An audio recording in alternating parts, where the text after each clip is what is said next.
বিশ্বের শান্তি ও নিরাপত্তা নিশ্চিত করতে কৃত্রিম বুদ্ধিমত্তা ব্যবহারে জাতিসংঘের উদ্যোগে সমর্থন দিয়েছে আমেরিকা। জাতিসংঘ নিরাপত্তা পরিষদের সভায় secretary of state Antony Blinken জানান, নিরাপত্তার পাশাপাশি প্রাকৃতিক দুর্যোগ মোকাবেলায় কার্যকর প্রমাণিত হওয়ায় কৃত্রিম বুদ্ধিমত্তার ব্যবহার সমর্থন করছেন তারা। তবে কৃত্রিম বুদ্ধিমত্তা আর অপব্যবহার সম্পর্কে সতর্ক থাকার আহ্বানও জানিয়েছেন ব্লিনকেন।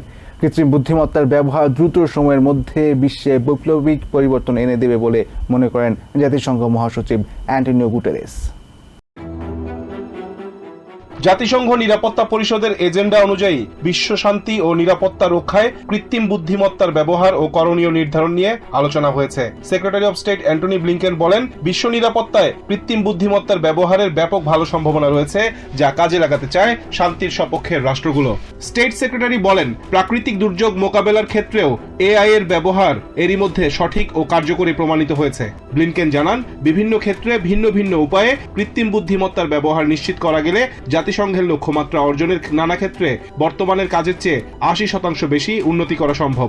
তবে কৃত্রিম বুদ্ধিমত্তার অপব্যবহার সম্পর্কেও সতর্ক করেছেন স্টেট সেক্রেটারি। সাইবার হামলা থেকে শুরু করে এআই এর নেতিবাচক ব্যবহার সম্পর্কেও অবহিত করেছেন তিনি।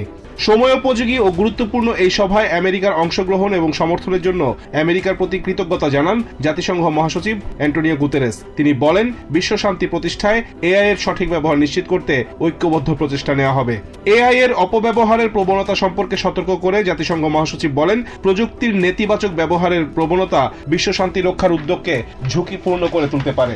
এক্ষেত্রে সতর্ক থেকে করণীয় নির্ধারণের উপর জোর দেন Antonio Guterres. Rizwan Kader, TVN 24 news desk.